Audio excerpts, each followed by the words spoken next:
Salve a tutti, sono Almarocco e benvenuti in un nuovo video sulle Black Metal Tragedies, rubrica in cui parlo delle tragedie inerenti al black metal. L'ultima volta abbiamo parlato di Chaos 9 e degli Endless Dismal Moon, questa volta invece voglio parlare della storia di Nisse Karlén, cantante dei Sacramentum. Prima di iniziare vi faccio la premessa che nel video saranno presenti anche degli estratti dell'intervista che ho fatto con Nisse 2 anni fa e che analizzerò ovviamente la discografia dei Sacramentum non avendone mai parlato prima qui sul canale. Fatta questa premessa direi di iniziare subito. Nils Joel Karlén, noto come Nisse, è nato il 2 dicembre 1974 in Svezia e la sua carriera musicale comincia come cantante e chitarrista in una band chiamata Tumulus, di cui fa parte dal 1990 al 1992, fondando poi proprio in quell'anno i Sacramentum, insieme al batterista Michael Riden e al chitarrista e bassista Anders Proliche, pubblicando prima il demo Sedes Impiorum nel 1993 e poi l'EP Finis Malorum nel 1994. Nel 1996 poi, dopo aver reclutato il batterista Niklas Rudolfsson, viene pubblicato il primo album della band, Far Away from the Sun, per l'etichetta Adipocere Records. Quest'album è un assoluto capolavoro del black metal svedese, il perfetto connubio tra la violenza sonora del genere, le atmosfere gelide e delle melodie davvero superbe. Un album cupo dall'atmosfera notturna e fredda, feroce nelle chitarre, nella batteria, nella voce, che però sa anche essere molto evocativa in determinati momenti, con una componente melodica che è poi uno dei tratti distintivi del black metal svedese, e di cui band come Dissection e Sacramentum sono degli assoluti maestri. E in quest'album si sente chiaramente. La produzione poi è molto originale, un album che all'inizio non ha ottenuto una grandissima visibilità, ma che con il tempo invece è diventato un album di culto per tutti gli amanti del black metal svedese, diventandone col tempo uno dei capisaldi, un capolavoro senza tempo. Un album in cui tra l'altro hanno lavorato anche altre leggende del black metal svedese, tra cui il produttore Dan Swanö e il chitarrista di Dissection Johan Norman, qui in veste di songwriter. Yeah, Far Away from the Sun is a very, very special album in retrospect, and I mean, we recorded the mini album Finis Malorum back in 93, 94 early, and you know, those who were doing music back then, we were all friends, we were all hanging out, and there were really three bands on the west coast of Sweden, which was Dissection, Lord Belial, and Sacramentum. And we hang out all the time, you know, and had parties. I went to each other's concert because there wasn't many other people who went to the concerts. And on the East Coast, they were unanimated, and then came bands like Dawn, Nagelfar, Winterland, and all those bands. But we did our thing of, you know, music. We were heavily influenced by Grotesque and Lies in Wait and Early at the Gates, of course. Without those bands, neither Dissection or Sacramentum would ever have sounded the way they do. So they are of huge influences. And Christian Necrolord Wallin is still one of my best friends. I'm from a little shithole town in the middle of Sweden. We went to Unisound Dan Swanö in 93, recorded our demo, first mini LP, and yeah, everything went from there. And that led to, no, we gotta write better songs. We gotta have more time in the studio. And Far Away from the Sun just grew. It just came pouring out. And the story about the lyrics on Far Away from the Sun is these are places that I have been to. I don't know how to explain it more. Easiest way to say, like, I were in some sort of psychosis, but I don't like to use that word. That's what's tried to reflect in the music and the lyrics and the artwork. It is a whole. It is lyrics, it's poetry, it's artwork, it is music, and when it's combined together in the right way, it's the ultimate art form as I see it. And what I see before me is a little kid me who bought Power Slave album with Maiden, and I mean, since then I always been extremely fascinated by Egypt, and I've been to Egypt and I visited everything, and ancient cultures, ancient knowledge, the occult, yeah, Satan, whatever. I dove right into it, and I guess that's the creative thing about Far Away from the Sun. And what we did is we didn't let any other control what we did. We did it our way, even though Dan Swanö, which is a great musician, great producer, he said, no, you can't do this. It's wrong. It doesn't add up. And I get a little pissed at it. I said, what the fuck? I have done this. Try it at least. And most of the times he were right, but those times he weren't right, he were, whoa, this is fuck. Yeah, exactly. So you gotta be like that. And of course, that's maybe not a recipe for success. I don't know. But then again, we were never into this for success. It is a byproduct that came like 25 years later for Far Away from the Sun, actually. But yeah, I'm still humble to the fact that people regard it as a classic milestone, and I can understand and relate to the feeling and everything about it, and I feel it every time we're playing live, and what I do on stage is unique for every performance, and I live the lyrics, we live the music on stage, and that's the only way for me to do it. Nel 1997 poi per l'etichetta Century Media Records viene pubblicato il secondo album dei Sacramentum, The Coming of Chaos, il cui stile è vicino al black death melodico, con sfumature anche thrash, e che presenta un grande equilibrio tra la potenza e la chiarezza che valorizza i blast beat e le parti più atmosferiche, capace di unire l'atmosfera oscura che già abbiamo apprezzato in Far Away from the Sun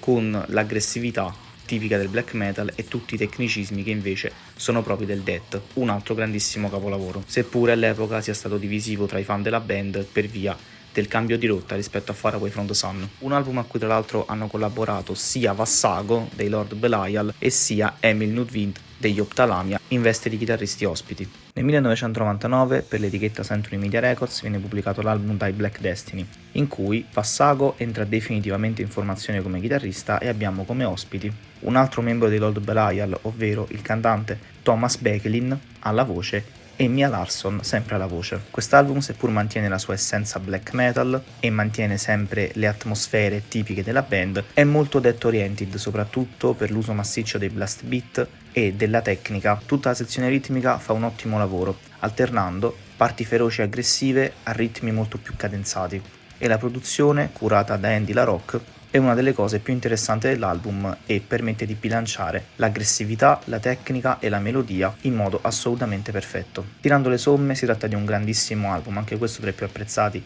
nella scena svedese degli anni 90, e a conti fatti sarà anche l'ultimo album dei Sacramentum. For all those years I saved, it's over 27 years or something, I saved those reels, tape reels, 1 inch 24 channel wheels, and I always knew that I need to do something with Coming of Chaos album because I never felt satisfied with how it became, for many reasons. My own ego, for example, were in a way, and a lot of bullshit, but mostly it were because of the current metal scene, black metal scene, where it was a fucking joke. We didn't even want to be compared to these fucking clowns or idiots. So we actually, in the mix, we turned down the melodies. We made a more aggressive sound and fuck you sound. And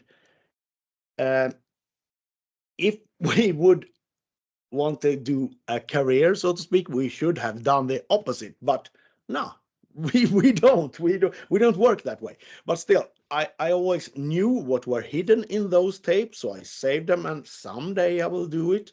But I didn't believe it would take 27 years. But I finally did, and digitalized them, which was a hell of a process. It took over a year to do that, and then I sent it to Swanö, and he were, immediately, whoa, what the fuck? and we started working together. It felt like I were recording the album again, like, and this time as it should be. And then I sent some remixes tests to my dear friend Christian Necrolord, and he were like, "What the fuck? What cover will you use?" And we already had another cover, which creation with. Oh, I can't. They ever re-released The Coming of Chaos with a new painting, and Christian said, "No, you can't do that. Either you do it or you don't." Oh, no, oh. And he started rambling, and I were in the phone, and I said, "What the fuck, Christian? You can't say this to me. What the fuck?" And he, talking to himself, he didn't listen to me, and he pulled up a rough sketch that he has a lot of those in his treasures, and he said, "What the fuck? This is The Coming of Chaos. This is The Coming of Chaos." And I were, "Oh my father, fuck's sake, send me a picture," which he did not do, and he lives like 3 hours from me, so I had to wait for 3 weeks before I could go down visit him and see what he meant. And when I saw that, I couldn't. I was stuttering, mumbling, and he got a little anxious. And we can change that and do this, and we can do a whole new cover. And I said, "What the fuck, Christian? This is amazing." And the album now is as I wanted it to be back then, but because of a lot of bullshit, it didn't work out that way. The cover for that album, which were released in 1997, were my skis. I had done a skis and sent Central Media, and they printed that as the fucking album cover. Can you imagine how pissed I were back then? I was so pissed, so in every interview I did, I fuck Central Media. When we did a tour just not, 1 month after, and in Germany, they were very, very pissed at me. So they came into the tour bus, entourage, and, "Nisse, this is what we need to talk," and I said, "Yeah, what the fuck, you're talking like this and this." "Yes, I do. It's the fucking truth. So what the fuck? Okay, we end it here. I don't want to be a part of this bullshit if you But in the end, we became friends, and Robert Kampf, the previous owner, he's a great guy, and so everything's great. And they always loved the Coming of Chaos album because of its intensity and in your face thing, but it weren't the successful way. That's part of why I ended Sacramentum, because of all this pressure from, you may have to do a new record, blah, blah, blah, blah. So, and I felt like there's no creativity, no flow, no joy in doing this. If I do this and continue doing this, it's just making shitty albums. And no, I don't want to do that. So I'm really, really proud that I took that decision and waited all these years and haven't released anything else, because Sacramentum is my creation in so many ways, and that's where my energy and focus. Dopo dai Black Destiny, infatti, sono stati pubblicati solamente la compilation Abyss of Time del 2008, il box set con la loro discografia completa nel 2022 e lo split Satan's Black Sex Masses del 2023. Il 24 agosto 2025 Nisse Karlén ha poi deciso di porre fine alla sua vita all'età di 50 anni. La notizia della sua morte venne resa nota dagli altri componenti della band tramite le loro pagine social, e la causa sarebbe stata la depressione che da tanto tempo ormai affliggeva il cantante e che l'ha portato a compiere il gesto estremo. La notizia della sua morte ha scioccato gran parte della scena black metal svedese e ovviamente tutti i fan di Sacramentum, che con messaggi di cordoglio hanno voluto ricordare il cantante scomparso. E anche qui sul canale, con musicisti vicini al cantante, abbiamo voluto ricordare Nisse e il grande impatto che ha avuto sulla scena musicale. Especially Nisse, he was one of my closest friends. So that took me really hard. I spent 30 years with him, so I can't really, pick any memories or stuff like that. Member of Sacramentum for a couple of years, and I played on 3 albums, actually. I played the guitar on 3 albums. And I was on tour with them many times, or many, but at least 3 or 4 times. And then we did gigs, every now and then. And he was a personal friend of mine from 1990. So, we have known each other for a very long time. And we lived neighbors in Gothenburg. We hanged out almost every day for almost 20 years. And but the last 5 years, we didn't have that much contact, and we met only perhaps maybe 2 or 3 times a year, and we didn't talk that much in between. So because he was very preoccupied with his projects, and so were I. And it becomes like that when you grow older and you have your own families, and your parents start to die, and you focus on work, etc. The daily grind kind of wears you down a bit, so it's not the same as it was 20 years ago. And but my best memories of him, they are from a cabin in Norway where me and him and a guy called Jon, who used to play the guitar for Old Man's Child.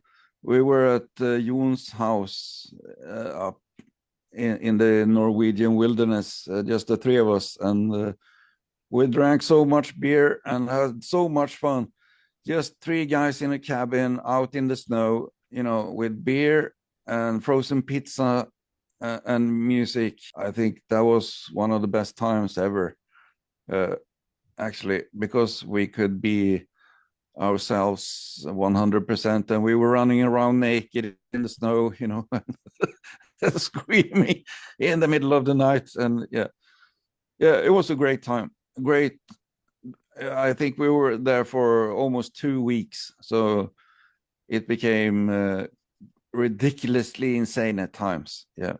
Well, Sacramentum was one of those bands that showed up in what might feel like some kind of the third wave of black metal. It all went very fast. I mean, you had the first one was all the really old bands like Venom and such, and then you had all the other bands that played black metal, 80s and early 90s, and then you had a whole wave that came a little bit later, like Dark Funeral and this and that. And I guess because of that, Sacramentum showed up to my studio, and they did the first EP.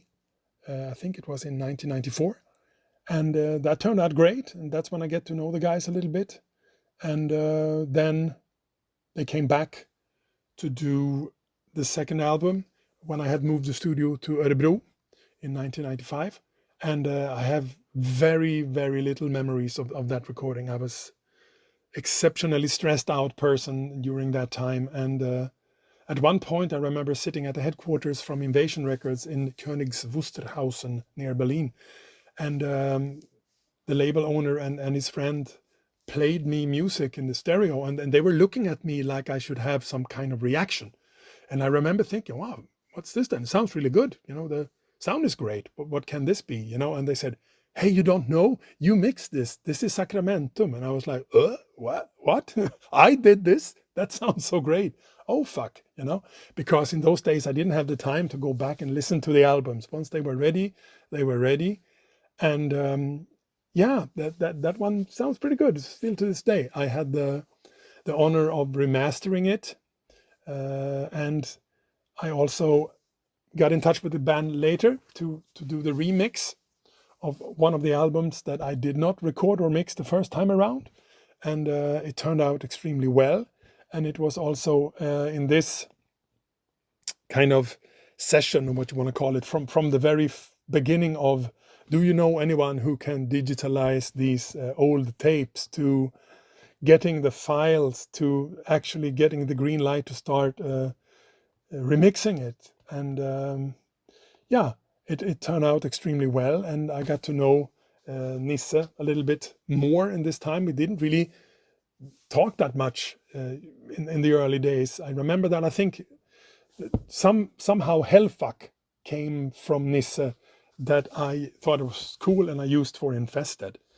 And they were really nice guys, very talented, and I heard it now more than then, because I was, you know, just 24/7 with this kind of melodic black metal stuff in the 90s. And yeah, it's crazy because I met Nisse when they played with Sacramentum in Hamburg just at the end of last year. I remember it was freezing cold outside, and we took some photos and we talked about, you know, the good old times and how it was now 30 years since we did work together for the first time. And yeah, he was I would not say that he was suicidal in any way when I met him there in the tour bus, but he was severely hungover, and he cured his hangover with alcohol, and looked like he could use a break, you know. That's but I've seen a lot of musicians on tour buses that looked like not really good versions of themselves, and it's extremely sad that he's no longer with us, and my heart goes out to his family and children and bandmates and everyone, because he was a really a nice guy and a very talented lyricist and singer. So rest in peace, Nisse. Per quanto mi riguarda, avendo conosciuto di persona Nisse Karlén e avendo potuto anche intervistarlo, posso dire sicuramente che fosse una persona genuinamente appassionata a quello che faceva, devoto alla sua musica, devoto alla sua arte, e questa cosa traspare in ogni parola che mi ha detto. Personalmente ritengo che Nisse fosse un musicista straordinario e la sua impronta insieme a quella dei Sacramentum è una delle più vivide nella scena black metal svedese. I Sacramentum sono stati una band assolutamente eccezionale, così come Nisse era un musicista eccezionale, nonché secondo me una persona davvero splendida, che purtroppo ha perso la sua battaglia contro la depressione, ma che comunque ha lasciato un ricordo indelebile di se stesso, della sua arte e della sua musica. Bene ragazzi, questo è tutto, spero che il video vi sia piaciuto. Se il video vi è piaciuto mettete un like, iscrivetevi, ditemi voi cosa ne pensate di Nisse e dei Sacramentum. Io vi lascio l'intervista completa con Nisse sotto in descrizione, più le altre di cui avete visto degli spezzoni in questo video. Io vi saluto, vi do appuntamento al prossimo video, ciao a tutti, alla prossima.